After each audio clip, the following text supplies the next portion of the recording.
Hello, আসসালামু আলাইকুম। সাবাস হেলদি কিচেন থেকে সবাইকে অনেক অনেক শুভেচ্ছা আর ভালোবাসা জানিয়ে শুরু করছি আজকে নতুন একটি মজার রেসিপি বলতে আজকে আমি নাগা মরিচের আচার দেখাবো। ভীষণ মজার, এতটাই মজার যে নাগা মরিচ শুনলেই সবাই ভয় পায়, ও মা এত ঝাল। কিন্তু আমি এই যে নাগা মরিচের আচারটা বানাই, এটাতে না খুব বেশি যে একেবারে ঝাল হয় তা না, সবাই খেতে পারে এমন করেই বানাই।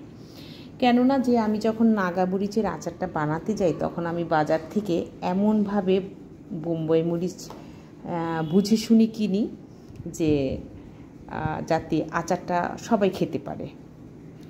মরিচটা যেন গন্ধযুক্ত হয়, অনেক কড়া একটা গন্ধ আছে। বোম্বাই নাগা মরিচ মানে হচ্ছে যে বোম্বাই মরিচ, এই বোম্বাই মরিচে একটা সুন্দর গন্ধ আছে, কিন্তু ঝাল কম হবে এমন মরিচই আমি বেছে বেছে বাজার থেকে কিনে থাকি।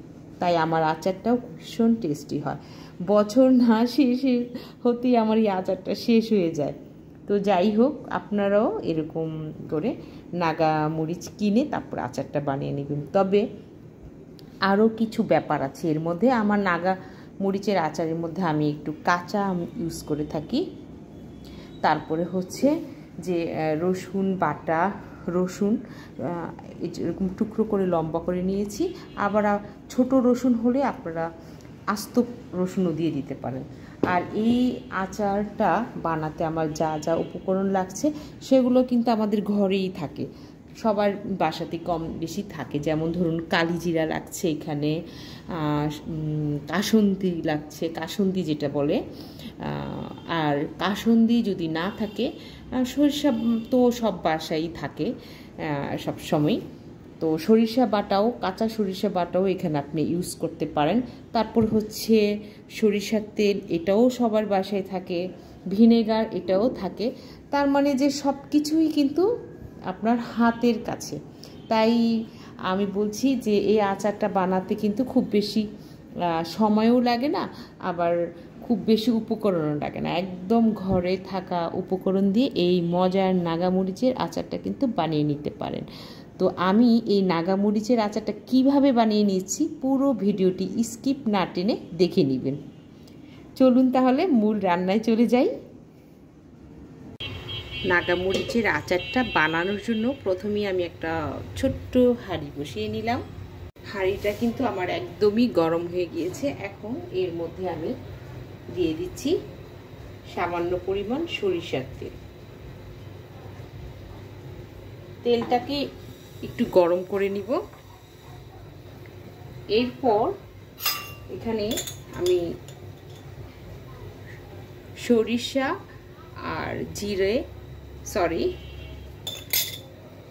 গরম হাঁড়িতে প্রথমে আমি পরিমাণ মতো সরিষার তেল দিয়ে নিলাম। এখানে আমার হাফ কাপেরও কম পরিমাণ সরিষার তেল আছে। তো সরিষার তেলটা যখন খুব ভালো করে এরকম গরম হয়ে যাবে তখন আমি কালো জিরে আর সরিষার ফোড়ন দেব। এখানে আমি চায়ের চামচের 1 চা চামচ পরিমাণ সরিষা আর কালো জিরের ফোড়ন দিয়ে নিচ্ছি। তাতে নাগামরিচের আচারে অনেক সুন্দর একটা ফ্লেভার আসে।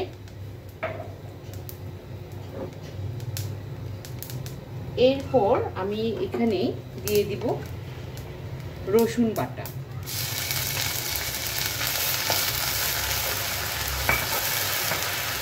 এখানে আমি চুলোর আঁচটাকে কিন্তু মিডিয়াম আঁচের চেয়েও একটু কম আঁচে রেখেছি।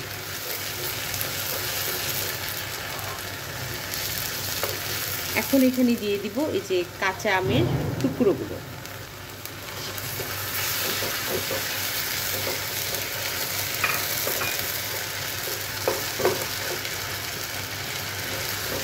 আমগুলোকেও একটু কষিয়ে নেব এই মশলার সাথে।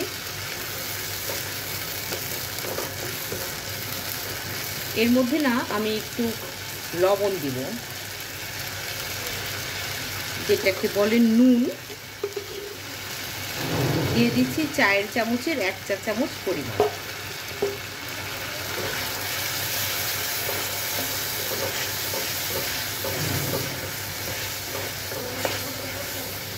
এখন এখানে এই যে টুকরো করে রাখা কেটে রাখা রসুনগুলো দিয়ে দিচ্ছি।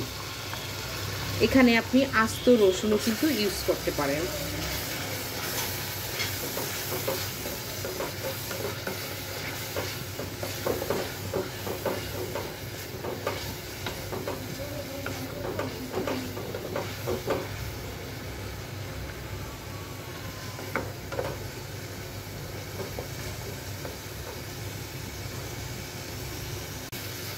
এখন এখানে আমি ভিনেগার দিয়ে দিব। ভিনেগার এখানে আমার পছন্দ মতো আমি দিব। আমি এখানে ভিনেগার দিয়েছি হাফ কাপেরও কম পরিমাণ। এর মধ্যে আমি এখানে যে বোম্বাই মরিচগুলো যে আমি এই যে বেছে রেখেছি ধুয়ে পরিষ্কার করে, সেটা এখানে দিয়ে দিই। এখন এটা একসাথে খুব ভালো করে সেদ্ধ করে নেব।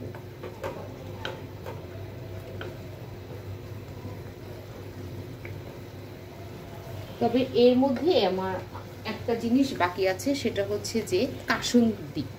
কাসুন্দিটা আপনার এখনই দিয়ে দিতে হবে।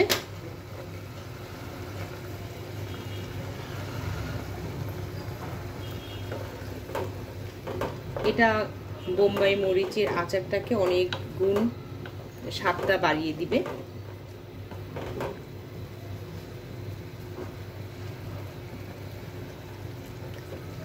একটু চেকে দেখবো যে সবকিছু পারফেক্ট আছে কিনা। একেবারে সবকিছু পারফেক্ট আছে।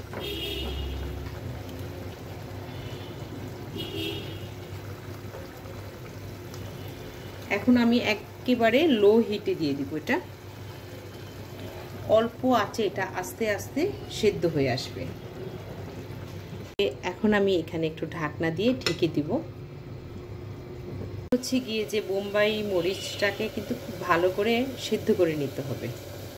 অল্প আছে এই বোম্বাই মরিচটা আস্তে আস্তে এমনিতেই সেদ্ধ হয়ে যাবে। তাছাড়া এখানে রসুন আছে, কাঁচা রসুন আছে, তারপর হচ্ছে কাঁচা আম আছে। এই দুটো জিনিস বোম্বাই মরিচের সাথে সাথে একসাথে সেদ্ধ হয়ে যাবে। 5 মিনিট পর একটু ঢাকনাটা উঠিয়ে দেখব কি অবস্থা। দেখুন মরিচগুলো কিন্তু আগের চাইতে অনেকটা চেঞ্জ হয়ে গিয়েছে, কালারটা চেঞ্জ হয়ে যাচ্ছে। তার মানে বোঝা যাচ্ছে যে মরিচগুলো সেদ্ধ হচ্ছে। এই পর্যায়ে আমি একটু সামান্য পরিমাণ হলুদের গুঁড়ো দিয়ে দিব, তাতে কালারটা একটা সুন্দর একটা কালার আসবে, আচার আচার কালার আসবে। দেখুন একটু হলুদ দিয়ে দিচ্ছি। একেবারে যে খুব বেশি হলুদ দিব তা কিন্তু নয়, একটু লাইট কালার করব।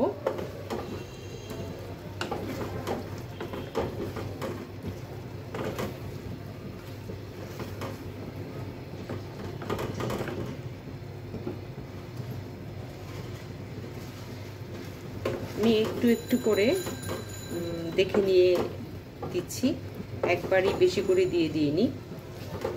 কালার চেক করে করে দিচ্ছি। আমার যে কালারটা ভালো লাগে আমি সেই কালারটাই করব।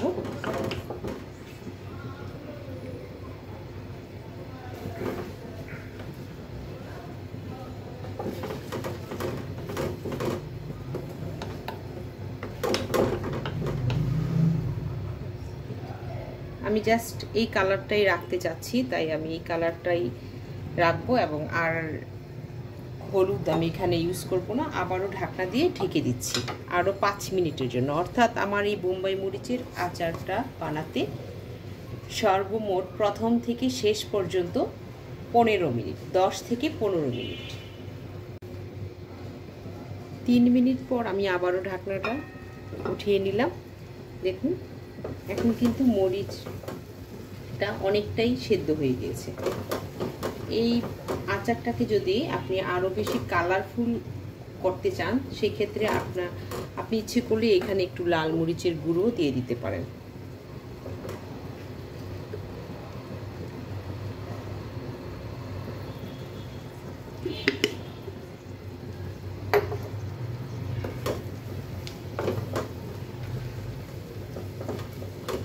আমি যে টুকরো আমগুলো দিয়েছি, আমগুলো কিন্তু একদম সেদ্ধ হয়ে গলে গিয়েছে।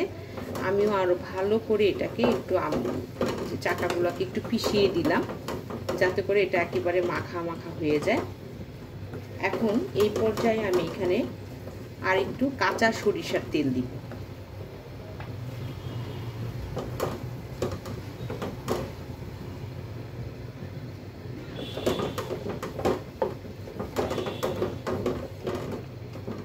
আপনি চাইলে এই যে মস্ত বোম্বাই মরিচগুলো দেখতে পাচ্ছেন, কিছু বোম্বাই মরিচ এভাবে মাঝখান থেকে ভেঙে দিতে পারেন, কিন্তু আমি সেটা করিনি। কারণ হচ্ছে যে আমার ঝালটা ছড়িয়ে যাবে।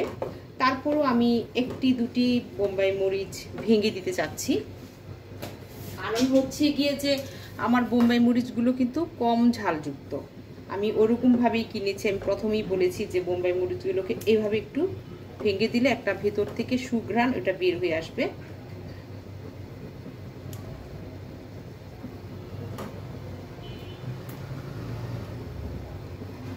আর একটু ভাঙবো না। অলরেডি খুব সুন্দর একটা ফ্লেভার চলে আসছে আচারের। বোম্বাই নাগামরিচ আচার যাকে বলে, এত সুন্দর একটা ফ্লেভার চলে আসছে যে মরিচটা ভেঙে দেওয়ার পরই একটা সুন্দর ফ্লেভার চলে আসছে।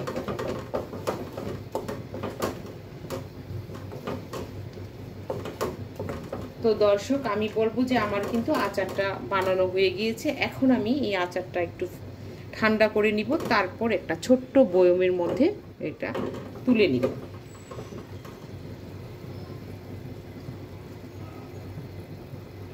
আচারটা আমার একেবারেই ঠান্ডা হয়ে গিয়েছে। আমি একটা ছোট্ট বয়মের মধ্যে এইটুকুন আচার তুলে নিচ্ছি।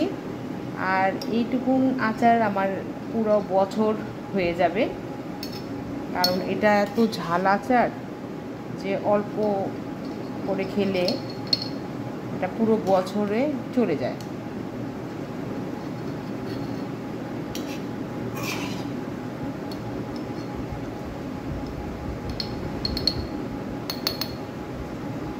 দেখুন বাইরে থেকে কত সুন্দর লাগছে কালারটা।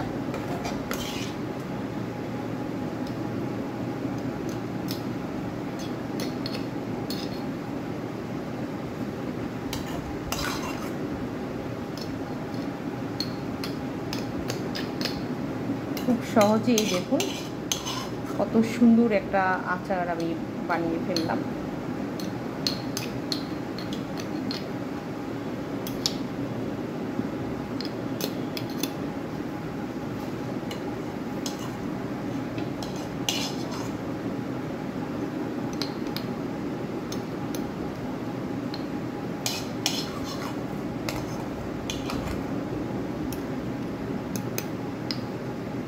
একদম মুখ ভরে ভরে দিচ্ছি। এই সবটুকুন আচার আমার একটি ছোট বয়মে পুরোটাই ভরে গিয়েছে। আমার একদম মাপ একদম সঠিক ছিল। এখন এখানে আমি আর একটু কাঁচা সরিষার তেল দিয়ে দিব।